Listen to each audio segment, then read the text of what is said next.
semuanya dah. Mau secara kesehatan, secara ilmu agama, Ibu ya, atau posisi tidur yang bagus gitu kan, semuanya baik secara psikologi juga semuanya menyatakan hal yang sama. Posisi tidur terbaik adalah miring kanan. Jadi ibu-ibu miring kanan. Ustazah, gimana kalau misalnya nih posisinya gini nih Ustazah, tempat tidurnya tuh kalau dia miring kanan berarti ngebelakangin kiblat. Kan ada yang posisi tempat tidurnya kayak gitu ya. Kalau dia miring kiri, dia ngadep kiblat. Pilihan mana? Saya sih milihnya tempat tidur kamu dibalik. Kalau memungkinkan. Tapi kalau nggak memungkinkan, emang udah kayak begitu, ya udah mau gimana lagi? Milih mana? Miring kanan tapi ngebelakangin kiblat dengan miring kiri tapi menghadap kiblat. Para ulama bilang pilihlah miring kanan walaupun dengan ngebelakangin kiblat. Dari pentingnya untuk tidur menghadap ke arah kanan. Gitu. Kalau posisi tempat tidurnya gini, kalau miring kanan berarti dia kiblatnya dikakiin. Kalau miring kiri dia kiblatnya dikepalain. Paham nggak maksud saya? Jadi nih posisinya ini kiblatnya kemana nih? Ke sana, gitu ya. Jadi nih kalau misalnya miring kanan berarti kakinya ibu ke sana ibu. Paham maksud saya? Iya kan? Kakinya di sebelah sana gitu. Kalau miring kiri ya dikakiin juga tetap. Itu gimana? Ya udah kalau kayak gitu kakiin aja kiblatnya, gitu ya. Kakiin atau kepalain kiblatnya nggak masalah, yang penting miring kanan. Yang pasti miring kanan itu Bu lebih diutamakan bahkan daripada menghadap kiblat sekalipun. Gitu. Kalau bagus sih memang miring kanan dan menghadap kiblat. Itu yang paling bagus. Ibu-ibu sekalian yang saya muliakan. Kemudian lagi adabnya tidur. Sebelum tidur nih. Sebelum tidur ibu-ibu sekalian, hatimu berusahalah untuk memaafkan orang yang pernah berbuat salah padamu, terutama yang sepanjang hari itu. Kita kan ibu sepanjang hari ada-ada aja ibu ya, ada-ada aja kan. Belajar buat bisa nggak nyakitin siapapun. Tapi kalau ada yang nyakitin kamu atau yang tersakiti, kita minta Allah SWT sebelum tidur tuh, belum tidur, ya Allah, yang nyakitin saya sepanjang hari ini, barangkali ada orang ngomongin saya di belakang saya nggak tahu, kan gitu ya Bu ya. Ya Allah, saya maafin semuanya, gitu. Saya maafin semuanya. Jadikan itu sebagai sedekah saya buat mereka. Dan ya Allah, yang saya bikin salah sepanjang hari ini, saya mohon padamu agar membukakan pintu hati mereka semua sehingga mudah untuk memaafkan saya. Ya Allah, saya minta maaf padamu atas segala kesalahan dan dosa yang saya perbuat sepanjang hari ini. Maafin ya Allah, maafin ya Allah. Maafin sholat-sholat yang berantakan. Kadang gak berantakan waktunya tapi berantakan hatinya.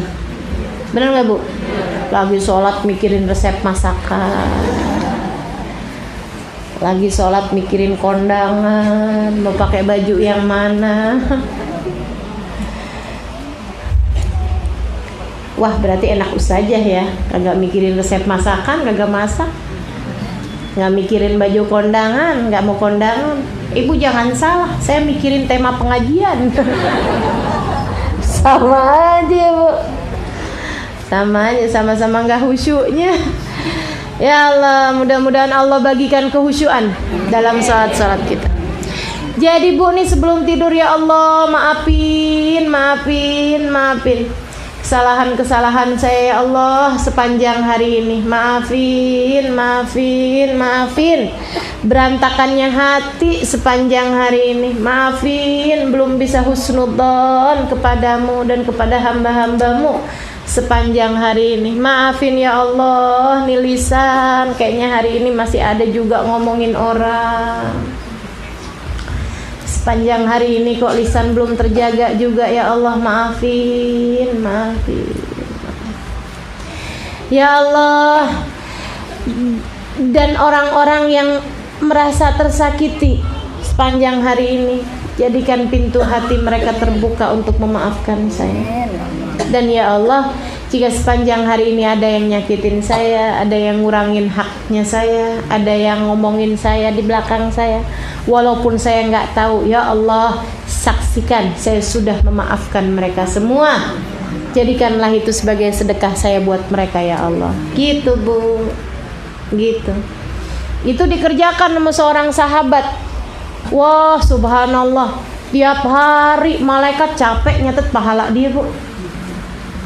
Nabi bilang sama sahabat-sahabat yang lain, kata Nabi, coba liatin dia nih pas dia lagi masuk masjid. Kata Nabi, ini orang ini tiap malam udah bikin capek malaikat nyatetin pahala sedekah dia. Nabi satu hari bilang lagi, coba liatin dia nih. Kata Nabi Muhammad, ini yang masuk nih ke masjid nih sekarang nih, habis ini nih, ini orang cahaya di wajahnya membuat kalian kalau pengen tahu wajahnya ahli surga, liatin dia nih. Oh, sahabat liatin. Dia lagi penasaran. Sayyidina Ibnu Umar. Akhirnya malamnya Sayyidina Ibnu Umar penasaran, nih dia tiap malam ngapain sih gitu. Sampai malaikat katanya capek nyatet pahala sedekah dia. Bu, sama Sayyidina Ibnu Umar diikutin nginep, ditumpangin, ditamuin. Kata Sayyidina Ibnu Umar, boleh nggak saya bertamu nginep di rumah kamu malam hari ini, saya lagi ada masalah sama keluarga saya. Oh boleh, silakan aja wahai Ibnu Umar. Nginep tuh semalam. Bu, Sayyidina Ibnu Umar kagak tidur, mau liatin ibadah dia. Dianya malah tidur. Enak bener tidurnya. Sayyidina Ibnu Umar penasaran, nanti kalau saya tidur takutnya dibangun, terus dia sedekah, terus dia pergi, terus dia bantuin orang, terus dia ini, saya nggak tahu, kata Sayyidina Ibnu Umar. Jadi sama Sayyidina Ibnu Umar dijagain, nggak tidur Sayyidina Ibnu Umar sepanjang malam sampai pagi. Dia malah tidur aja enak, sampai sebelum subuh dia bangun mengerjakan ibadahnya dia. Penasaran Sayyidina Ibnu Umar, nggak dapet nih malam. Besok malamnya lagi ditidurin lagi sama Sayyidina Ibnu Umar. Dia bilang, numpang tidur ya saya. Iya dah, 2 malam, 3 malam Bu, ditumpangin tidur juga sama Sayyidina Ibnu Umar. Nggak dapet juga jawabannya. Nah kalau udah 3 malam tuh nggak baik orang bertamu lebih dari 3 malam ya Bu ya. Jadi malam ketiganya Sayyidina Ibnu Umar kemudian bilang sama dia, maaf ya pagi hari, saya tuh sebenarnya numpang tidur di rumah kamu 3 malam doang. Kalau siang Sayyidina Ibnu Umar pulang ke rumahnya, jadi urusannya tidur doang. Malam doang habis isya tuh Sayyidina Ibnu Umar ikutan dia dah.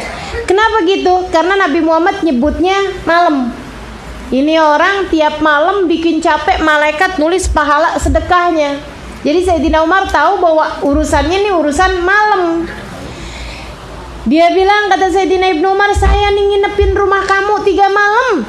Tujuan saya nggak lain nggak bukan karena saya lagi punya masalah sama rumah tangga sama keluarga saya, enggak sebenarnya. Saya cuman penasaran sama apa yang disebutkan Nabi tentang kamu. Katanya dia, emang Nabi sebut apa tentang saya? Nabi Muhammad bilang, kamu adalah orang yang udah bikin capek malaikat nulis pahala sedekahmu tiap malam. Malaikat canggih ibu ibu sekalian, segitunya capek nulis pahala sedekah dia tiap malam. Nah ini kan bukan karena malaikatnya yang kurang canggih, tapi karena sedekahnya yang kebanyakan. Katanya Sayyidina Ibnu Umar, saya ikutin kamu 3 malam, kagak ada sedekah apa-apaan tuh. Yang ada kamu punya cuman 1 buah roti yang karena saya ikutan nginep di rumah kamu belah jadi 2. Katanya dia, iya emang wahai Ibnu Umar, saya mau orang miskin, mau sedekah apaan? Dia bilang, saya setiap malam cuman punya 1 potong roti yang karena kamu ikutan menginap di rumah saya bagi separohan. Biasanya mah 1 roti itu saya makan sendirian. Itu dia, kata Sayyidina Ibnu Umar. Jadi saya nggak dapat nih pahala sedekah apa yang udah kamu kerjakan. Saya nggak tahu, dia bilang. Saya nggak tahu. saya nggak punya apa-apa buat disedekahin. Coba kamu ingat-ingat. Wah, nggak ada, wahai Ibnu Umar. Mungkin kamu punya Quran, kamu punya zikir, kamu punya apaan kalau malam? Nggak ada. Kamu lihat sendiri, saya tidur, kamu malah lebih bagus daripada saya. Iya, apa ya? Nggak tahu saya. Ya udah dah, pamitan saya, kata Sayyidina Ibnu. Pas Sayyidina Ibnu Umar baru jalan berapa langkah, dia bilang, tunggu Ibnu Umar, saya inget dah kayaknya. Apaan tuh? Saya kalau sebelum tidur tuh saya berdoa. Gimana doanya? Itu tadi yang saya ajarin sama ibu-ibu. Ya Allah, ampuni segenap dosa saya sepanjang hari ini. Ya Allah, ampunkan pula dosa orang-orang yang saya sakiti, saya kurangi haknya pada hari ini. Jika ada orang yang haknya nggak saya berikan pada hari ini, maafkan saya ya Allah. Dan ya Allah, jika ada orang yang sepanjang hari ini mengurangi haknya kepada saya, ada orang yang saya udah senyumin dia nggak senyum, ada orang yang udah saya sapa nggak jawab, ada orang yang di belakang saya ngomongin saya, ada orang yang kata-katanya nyakitin saya, ada orang yang berkata kasar kepada saya, berkata kotor kepada saya, berkata yang pedas sama saya. Ya Allah, orangnya saya tahu, saya nggak tahu. Yang saya tahu ataupun yang saya nggak tahu, saya sudah memaafkan mereka semuanya ya Allah. Dan nggak usah pakai mereka minta maaf sama saya udah maafin semuanya. Bahkan yang ngomongin saya di belakang saya, barangkali ada yang fitnah saya nggak saya tahu, barangkali ada yang berbuat jahat apapun tanpa sepengetahuan saya ataupun yang dengan sepengetahuan saya sudah memaafkan mereka semuanya ya Allah. Jadikanlah itu sebagai sedekah saya buat mereka. Saya sudah memaafkan mereka dan maafkanlah mereka di sisimu ya Allah. Bu, bisa kerjain? Insya Allah. Ustazah, kalau lagi ada yang nyakitin, lagi nggak ada yang nyakitin sih gampang doanya Ustazah. Tapi kalau pas lagi siangnya lagi pegel sama orang, rasanya kok kayak berat mau doain begitu. Tuh, ibu-ibu sekalian, insya Allah ya. Kalau maafin orang jangan pakai pengecualian. Bu, jangan pakai pengecualian. Ya Allah, saya maafin semuanya kecuali si fulan yang udah godain suami saya. Jangan ya Bu ya, jangan pakai pengecualian. Habis Ustazah sakit hati saya, Ustazah tuh orang pelakor. Ibu, pintu kagak bakalan kebuka kecuali kalau ada yang bukain. Jelas nggak Bu? Jelas nggak Bu? Suami kita tergoda, ya Bu ya. Itu urusannya bukan salahnya si perempuannya doang Bu. Salahnya siapa juga? Ya Allah, jangan-jangan suami kita mau deket-deket sama dia karena kitanya ya Bu ya. Sebagai istrinya juga emang kurang-kurang, kan? Makanya dah dijagain suaminya yang benar. Insya Allah. Jadi ibu-ibu sekalian yang saya muliakan, jadi Ustazah kalau suaminya deket sama cewek lain berarti karena kitanya yang kurang jaga? Enggak juga Bu, enggak juga. Ya emang gitu aja ya Bu ya. Yang penting jangan sampai kita ikut andil, ikut ambil bagian. Nah itu saran saya. Ibu-ibu sekalian, saran saya adalah bahwa kalau itu memang mestinya, seenggaknya kita jadi nggak nyalahin diri sendiri, gitu loh. Bukan karena kesalahan kita. Nah kalau kitanya selama ini suka cuekin suami kita, marah-marah mulu sama suami kita, ngomel-ngomel mulu sama dia, kan dia juga lama-lama jadi empet ya Bu ya. Kalau dia lagi empet sama kita, dia lagi sebel sama kita, ngelihat yang lain kan kelihatannya bening semua Bu. Halo? Ya. Itu. Tapi kalau di rumah kita, suami kita hargai, ya Bu ya. Suami kita perlakukan dengan santun, dengan sopan, dengan baik. Nah, insya Allah, mudah-mudahan. Kalau kemudian udah kita perlakukan dengan baik, dia ternyata memang ya gitu dah, gitu ya Bu ya. Ya udah mau gimana lagi? Udahlah, semuanya masing-masing hisabnya sendiri. Kan gitu. Udah enak gitu aja Bu. Kita kalau udah lagi pegel-pegel gitu, Kita mikirnya gitu aja, udah dah, urusan di luaran sana seperti apa hanya akan menjadi hisab dia sendiri juga. Gak usah repot-repot bu, sampai kirim bodyguard.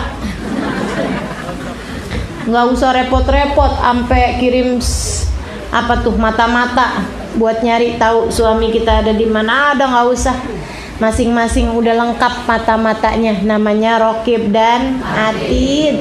Semuanya hanya akan dihisab dari atas apa yang dilakukan. Jadi ibu-ibu sekalian, kalau malam maafin salah semua orang.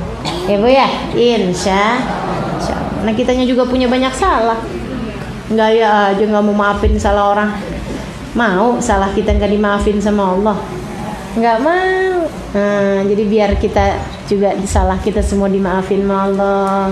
Salah kita sama orang lain juga orang mudah maafin kita. Maka yang mudah sajalah dalam memberi maaf kepada orang lain, insya Allah. Kalau kita udah jalanin adab-adab kita, doa sebelum tidur kita udah baca, zikirannya kita udah baca, semuanya kita udah baca, ibu-ibu sekalian, surat tabaroknya kita udah baca. Ada juga doa sebelum tidur ibu ya, yang ibu-ibu silakan rujuk, nanti juga ada di kitab ini juga, ibu-ibu sekalian. Nah nanti kemudian ketika bangun tidur kita jalankan adabnya yang sudah diajarkan di dalam kitab ini. Begitu bangun tidur ibu-ibu sekalian, kita ingat Allah. Alhamdulillah ya Allah, dibangunin lagi saya. Alhamdulillah dibangunin. Saat itulah kemudian kita bilang Alhamdulillahilladzi ahyana ba'dama amatana wa ilaihin nusyur. Kemudian kita baca asbahna wa asbahal mulku lillah. Ya Allah, kami masuk pagi ini dalam keadaan segala sesuatu berada dalam genggaman Allah. Wal azamatu was sultanu lillah. Keagungan, kemuliaan semuanya adanya pada Allah. Kerajaan langit, kerajaan bumi semuanya ada pada Allah. Wal izzah wal qudrah lillahi ta'ala. Kemampuan, kemuliaan semuanya milik Allah subhanahu wa ta'ala. Asbahna ala fitratil Islam. Alhamdulillah kami masuk pagi ini masih sebagai orang Islam. Alhamdulillah. Wa ala kalimatil ikhlas. Dan berada dalam kalimat yang ikhlas, yaitu kalimat la ilaha illallah Muhammad wa ala dini nabiyina Muhammad. Alhamdulillah masuk pagi ini berada dalam agamanya Nabi Muhammad sallallahu alaihi wasallam, wa ala millati abina Ibrahim, berada dalam agamanya Nabi kita Nabi Allah Ibrahim alaihi salam, hanifan, agama yang menginginkan kebaikan, musliman, kita tunduk, kita pasrah, kita patuh kepada Allah Subhanahu wa taala. Kita berada pagi hari ini dalam keadaan Islam. Wa maka minal musyrikin, dan kita tidak termasuk di antara mereka yang ragu-ragu. Allahumma bika asbahna, ya Allah kami masuk pagi hari ini dengan kekuasaan-Mu.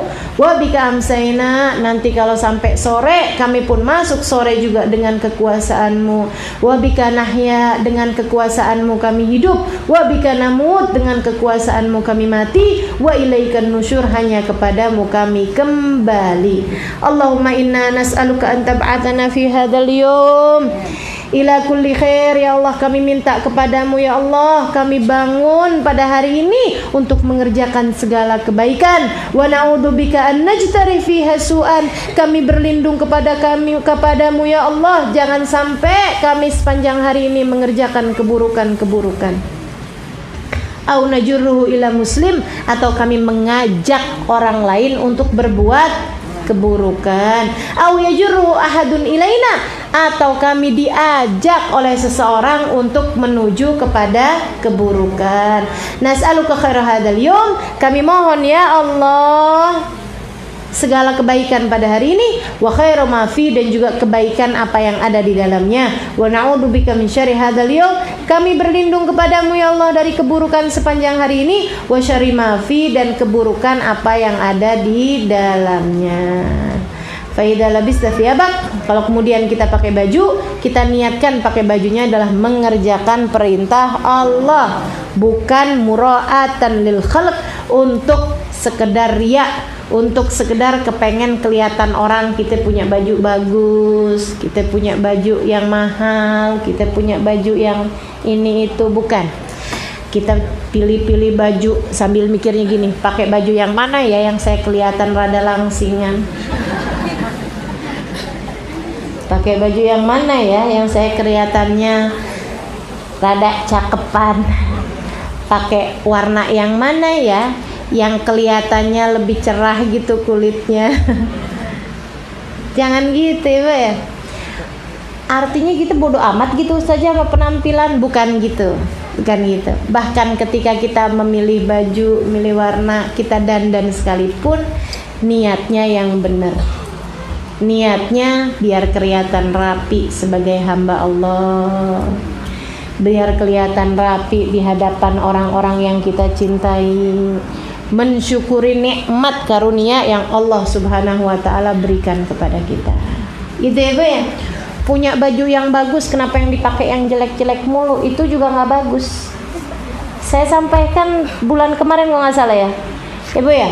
Ibu-ibu jangan suka pakai baju yang robek. Saya sampaikan di sini, di sini bukan? Oh enggak. Jangan pakai baju yang robek, jangan minum di gelas yang gompel, jangan pakai sisir yang gompel, jangan pakai sisir yang ompong, ibu-ibu sekalian. Jangan pakai piring gelas yang udah gompel. Jangan juga pakai baju yang robek kecuali kalau ibu udah jahit. Kenapa gitu? Kenapa gitu? Itu asbabul faqr, salah satu sebab kefakiran. Ibu kalau pakainya yang jelek-jelek kayak begitu tuh, ibu namanya orang yang tidak mensyukuri nikmat. Namanya ibu tidak tahadduts bin nikmah. Allah Subhanahu wa taala perintahkan fa amma bi ni'mati rabbika fahaddits, dan terhadap nikmat Tuhanmu ceritakanlah, kabarkanlah, perlihatkanlah. Kalau ibu punya duitnya kenapa pakai bajunya yang rombeng-rombeng mulu? Dasar, udah robek sana sini masih dipakai aja. Mana tuh orangnya? Enak saja adem. Adem yang pakai, kagak adem yang lihat. Ibu, yang ngelihat siapa ya, Bu? Suamimu, nggak adem yang lihat. Anak ibu nggak adem ngelihatnya. Ya ampun mak, keteknya kelihatan. Kata anaknya gitu. Iya nggak? Jangan ibu-ibu sekalian, jangan dipakai dah kalau udah robek. Atau ibu jahit dulu kalau memang mau tetap pakai gitu. Jangan dipakai robek-robek, Bu. Nabi aja Nabi nggak gitu. Nabi kadang robek bajunya. Beliau jahit dulu, Nabi, Bu. Nabi jahit bajunya baru kemudian dipakai lagi. Ibu-ibu sekalian, ibu jangan lupa. Misalnya nih ya, Ustazah kalau pakainya baju dalam gimana? Mohon maaf. Ada BH-nya yang udah robek, ada celana dalamnya udah robek ya, Bu ya. Ustazah kan nggak kelihatan Ustazah. Ibu-ibu sekalian, suamimu nggak lihat, misalnya anakmu nggak lihat, tapi Allah lihat. Allahnya gini nih anak, nih hamba dikasih duit rada banyak kan kagak beli-beli juga. Ya udah dah kalau gitu besok-besok nggak dikasih lagi gitu. Makanya jadi asbabul faqr, sebab-sebab kefakiran. Sebab-sebab kefakiran. Gelas juga gitu. Gelas, kemudian piring. Kalau gompel-gompel, mending sekalian dipecahin. Ibu ya, mendingan sekalian dipecahin. Habis mau buat apa, Bu? Mau buat apa coba? Dipakai makro, nggak dipakai sayang-sayang, Ibu ya. Ya udah aja pecahin sekalian.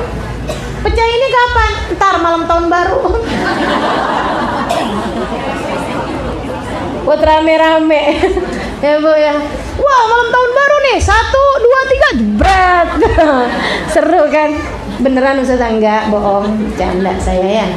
Tapi aslinya artinya bahwa kalau ada sesuatu hal yang udah nggak bagus, mendingan dikeluarkan. Sedekahin gimana Ustazah? Ya Allah Bu, baju udah robek-robek disedekahin Ibu ya. Kalau masih bagus sedekahin boleh. Kalau udah robek-robek mendingan jangan disedekahin. Diapain dong? Buat lap, buat pel-pelan. Itu dah pelajarannya. Insyaallah mudah-mudahan bikin kita jadi ngerti bagaimana harus mensyukuri nikmat dan karunia. Adab urusan tidur, bangun tidur nih Bu ya. Mudah-mudahan kita dapat mengamalkannya. Rabbana zalamna anfusana wa illam taghfir lana wa tarhamna lanakunanna minal khasirin. Rabbana atina fid dunya hasanah wa fil akhirati hasanah wa qina adzabannar. Sallallahu alaihi sayyidina Muhammadin wa sallam. Walhamdulillahi rabbil alamin. Ibu-ibu sekalian, ini nih udah masuk tanggal 2 ya Bu ya. Pokoknya Ibu ingat-ingat jangan sampai nggak puasa tanggal 8 sama tanggal 9. Tanggal 8 niatnya niat hari tarwiyah, tanggal 9 niatnya hari Arafah. Kalau nggak bisa 2 hari, sekurangnya hari Arafahnya jangan ditinggalin. Ya Bu, hari Arafah tanggal 9 Dzulhijjah. Malam hari raya banyakin doa, hari Arafah banyakin doa, baca surat Al-Ikhlas 1000 kali. Hari Arafah ya Bu ya. Dan sepanjang hari-hari ini ibu-ibu silakan liatin lagi catatan-catatannya. Ada zikiran yang pernah saya bagi-bagikan di tahun-tahun yang lalu. La ilaha illallah adadal layali wadduhur, la ilaha illallah adadal ayyami wasyuhur. Ibu-ibu buka lagi, itu dibaca 10 kali dari tanggal 1 kemarin sampai tanggal 10 bulan Dzulhijjah. Tiap hari 10 kali Ibu baca dari tanggal 1 kemarin sampai dengan tanggal 10 Dzulhijjah. Ibu insya Allah. Nah bagi ibu-ibu yang nggak punya juga catatannya, udah habis buka-buka juga nggak ketemu juga, laci-laci udah dibongkar nggak ketemu, ibu-ibu boleh minta sama anaknya untuk buka Instagram saya atau buka Facebook saya. Nah, ada tuh di situ catatan dari doa-doa yang bagus dibaca untuk dari tanggal 1 sampai dengan tanggal 10 nanti. Nah, hari Idul Adha ibu-ibu jangan lupa untuk sholat Id dan juga untuk bagi yang mampu untuk berkurban. Ibu ya, bagi yang mampu untuk berkurban sapi, kalau nggak bisa kambing, kalau nggak bisa dah korban perasaan aja Ibu ya. Kalau yang mau ayam itu namanya belajar kurban Ibu. Boleh silahkan beli ayam, potongnya nggak usah di masjid. Nggak usah di masjid. Di rumah aja Ibu potong.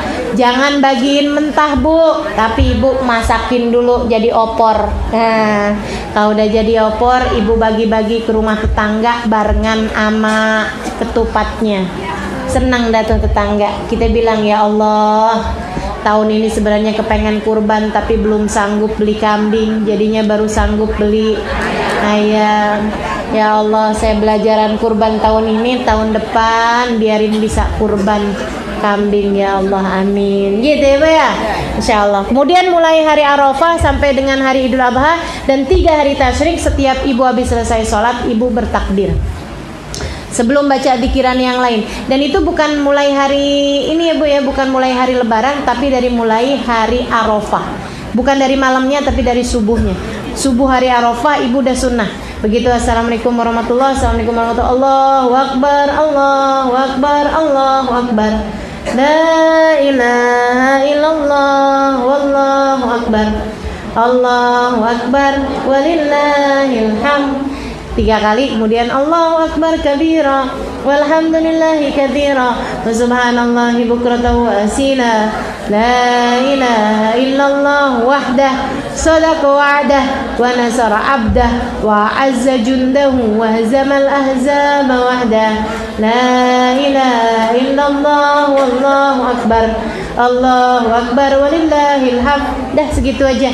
Habis itu ibu kemudian lanjutkan dzikiran seperti biasanya.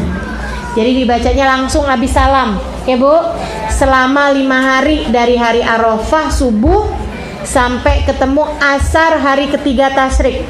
Hari Arafah tanggal 9, tanggal 10 Idul Adha, tanggal 11 hari pertama Arafah, tanggal 12 hari kedua Arafah, tanggal 13 hari ketiga Arafah, asar hari ketiga Arafah. Ibu dah paling akhir itu. maghrib habis itu udah nggak masuk lagi ya Bu. Jelas ya? Insya Allah mudah diamalkan, insya Allah mudah dikerjakan, insya Allah Allah kasih kemudahan kita untuk dapat mengamalkannya. Rabbana taqabbal minna innaka antas samiul alim, tub alaina innaka antat tawwabur rahim. Wa sallallahu ala sayyidina Muhammadin wa ala alihi washabihi salam walhamdulillahi rabbil alamin. Kita baca doa akhir majelis bersama-sama. Ya Rabbana